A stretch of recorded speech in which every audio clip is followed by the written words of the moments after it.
Welcome learners. आज हम बात करेंगे इमोशनल इंटेलिजेंस यानी कि संवेगात्मक बुद्धि के विषय में। इमोशनल इंटेलिजेंस दो वर्ड से मिलकर बना है, इमोशन एंड इंटेलिजेंस। तो सबसे पहले हम जानेंगे इमोशंस क्या हैं। भारतीय विद्वान केवल दो तरह के इमोशंस को मानते हैं, जिसे सुखद संवेग या दुखद संवेग के नाम से जाना जाता है। सुखद संवेग को हम राग और दुखद संवेग को हम दोष भी कहते हैं, या सुखद संवेग को हम पॉजिटिव इमोशंस और दुखद संवेग को हम नेगेटिव इमोशंस के नाम से भी जानते हैं। और इंटेलिजेंस यानी कि बुद्धि को हम सीखने की योग्यता और समायोजन करने की योग्यता के रूप में जानते हैं। यानी बुद्धि के द्वारा हम जो भी सीखते हैं उसे हम व्यवहार में समायोजन करते हैं या सोसाइटी में उसके द्वारा समायोजन करते हैं। वुडवर्थ ने संवेग की एक परिभाषा दी। उन्होंने कहा कि संवेग व्यक्ति की उत्तेजित दशा है, यानी जो हमारे इमोशंस हैं वो जब हम एक्साइटेड होते हैं उस समय पर बाहर निकलते हैं, उत्तेजित अवस्था में वो बाहर निकलते हैं, वो फिर चाहे सुखद संवेग हो या दुखद संवेग हो। तो अब हम जानेंगे कि संवेगात्मक बुद्धि क्या है, यानी व्हाट इज इमोशनल इंटेलिजेंस। संवेगात्मक बुद्धि का संबंध जो है वो हमारे जीवन के विभिन्न पक्षों से होता है। संवेगात्मक बुद्धि को समझने के लिए हम सबसे पहले मूल शब्द संवेग को जानना उसके लिए ज़रूरी है। संवेग शब्द जो है वो अंग्रेजी के इमोशन शब्द का हिंदी रूपांतरण है, और इमोशन शब्द की जो उत्पत्ति है वो लैटिन भाषा से हुई है, जिसका अर्थ है उत्तेजित करना। यानी हम उत्तेजित अवस्था में हमारे सकारात्मक या नकारात्मक जो भी इमोशन बाहर निकलते हैं वही क्या है, संवेग हैं। शिक्षा व मानव जीवन में संवेगों का विशेष महत्व है। संवेग जो है हमें प्रकृति द्वारा प्रदत्त होती हैं, और यह क्या है, जन्मजात शक्तियां हैं जो व्यक्ति को अपने अस्तित्व व उसकी सफलता हेतु हमारे जो सोसाइटी है, जो समाज है, उसमें समायोजन करने में ये क्या करती हैं, हमारी सहायता करती हैं।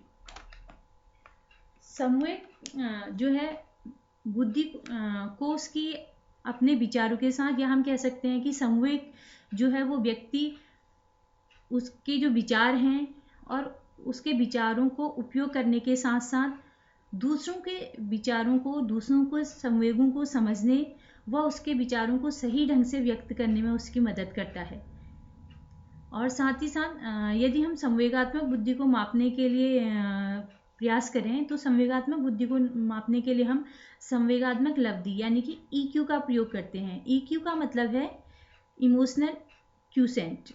जैसे हम बुद्धि लब्धि को मापने के लिए IQ का प्रयोग करते हैं, यानी कि इंटेलिजेंस क्यूसेंस, उसी प्रकार हम सामाजिक बुद्धि को मापने के लिए SQ का प्रयोग करते हैं, यानी कि सोशल क्यूसेंट।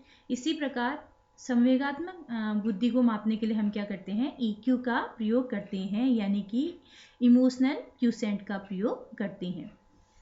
संवेगात्मक बुद्धि की उपयोगिता एवं महत्व को जो है सबसे पहले अमेरिका के जो मनोवैज्ञानिक हैं डॉक्टर डेनियल गोलमैन ने अपनी एक बहुत ही प्रसिद्ध पुस्तक जिसका नाम है संवेगात्मक बुद्धि लब्धि से अधिक महत्वपूर्ण क्यों, यानी कि emotional intelligence why it can matter more than IQ नामक पुस्तक में संवेगात्मक बुद्धि की उपयोगिता को बहुत अच्छी तरीके से उनने प्रभावशाली तरीके से उसे प्रस्तुत किया।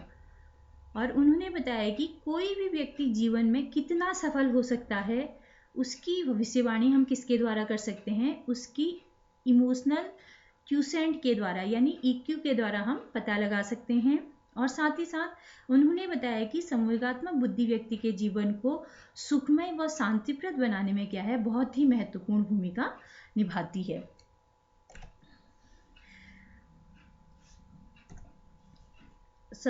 और जो इमोशनल इंटेलिजेंस है वो विद्यार्थी के जीवन में मिलने वाली सफलता के पीछे भी उसका बहुत सीमा तक प्रभाव पड़ता है, या बहुत हद तक हम कह सकते हैं कि उसका प्रभाव विद्यार्थी के जीवन में पड़ता है।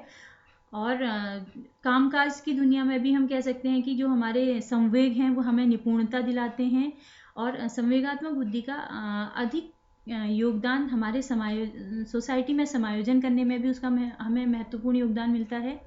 और किसी की संवेगात्मक बुद्धि जो है उसे जीवन के विभिन्न क्षेत्रों में सफलता प्राप्त करने में भी मदद करती है, और साथ ही साथ अपने साथ दूसरों के संवेगों के प्रति सही जानकारी हम रख सकते हैं संवेगात्मक बुद्धि के द्वारा। वह उसके द्वारा हम सजगता ला सकते हैं, वह दूसरों के साथ संबंधों को हम बना सकते हैं संवेगात्मक बुद्धि के द्वारा। तो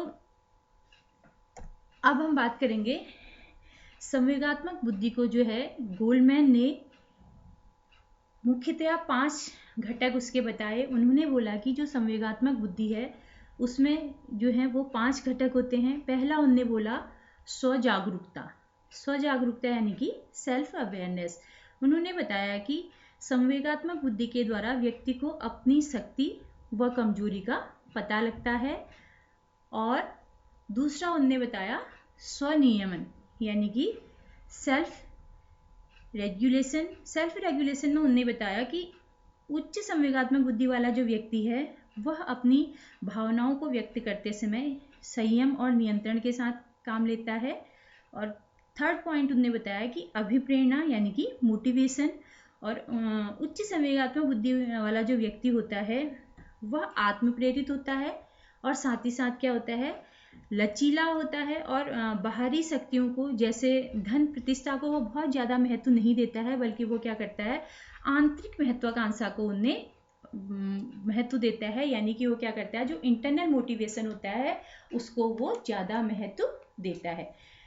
फिर नेक्स्ट पॉइंट उन्होंने बताया तदनुभूति यानी कि इम्पैथी। हम 2 वर्ड्स का यूज करते हैं, सिंपैथी और इम्पैथी। सिंपैथी का मतलब है कि हम दूसरों से के प्रति करुणा दिखाते हैं, सिर्फ दया का भाव दिखाते हैं। लेकिन यहाँ पर तदनुभूति यानी कि इम्पैथी की बात की गई है। तो इम्पैथी का मतलब है इसमें हम दूसरों के प्रति करुणा तो हमारे मन में होती है, लेकिन साथ ही साथ हम दूसरों के साथ क्या करते हैं, भावात्मक रूप से जुड़े हुए होते हैं। या हम इसको इस तरीके से समझ सकते हैं कि हम उस व्यक्ति के स्थान पर खुद को रख के उसके इमोशंस को समझने का प्रयास करते हैं। तो उन्होंने बताया कि जो संवेगात्मक इंटेलिजेंस वाला व्यक्ति होता है, जिसके अंदर संवेगात्मक बुद्धि उच्च स्तर की होती है, वो व्यक्ति हमेशा क्या करता है, तदनुभूति रखता है, और यानी दूसरे के स्थान पर खुद को रख के चीज़ों को इवेल्यूट करता है और फिर उस प्रकार से उसके साथ व्यवहार करता है। और फिफ्थ पॉइंट ने बताया सामाजिक कौशल, यानी कि जो उच्च संवेगात्मक बुद्धि वाले व्यक्ति होते हैं उनमें क्या होता है, सोशल स्किल अच्छी होती है। वह लोगों में विश्वास पैदा करते हैं और उनको समझते हैं और उनसे सम्मान प्राप्त करते हैं, और उनके प्रति उनका व्यवहार अच्छा होता है। यानी कि जो भी उनकी सामाजिक भूमिका होती है वो समाज में बहुत अच्छी होती है। तो इस प्रकार हम कह सकते हैं कि जो संवेगात्मक बुद्धि वाले व्यक्ति जो होते हैं, या जिनका संवेगात्मक बुद्धि लब्धता ऊंची होती है या अच्छी होती है, वो व्यक्ति क्या करते हैं, समाज में अच्छी तरीके से समायोजन कर सकते हैं। तो हम कह सकते हैं कि प्रत्येक विद्यार्थी को अपनी संवेगात्मक बुद्धि के बारे में जानना चाहिए। यदि वह संवेगों के विषय में जानते हैं तो वो क्या करेंगे, सामवेगिक प्रक्रियाओं में संतुलन बनाए रखेंगे का प्रयास करेंगे, और संवेगों में यदि संतुलन होगा तो उनके अंदर आत्मविश्वास पैदा होगा, और आत्मविश्वास में वृद्धि के कारण वो क्या कर पाएंगे, हमारी सोसाइटी में, समाज में बहुत अच्छी तरीके से समायोजन कर पाएंगे। और यदि वह सोसाइटी में अच्छी तरीके से समायोजन कर पाएंगे तो उनका व्यक्तित्व समाज में प्रभावशाली रूप से उभर कर आएगा, या प्रभावशाली व्यक्तित्व के रूप में वह सामने आएंगे। तो इस प्रकार से प्रत्येक विद्यार्थी को क्या करना चाहिए, अपने संवेगों पर नियंत्रण होना चाहिए, या संवेगात्मक इंटेलिजेंस के बारे में उन्हें पता होना चाहिए।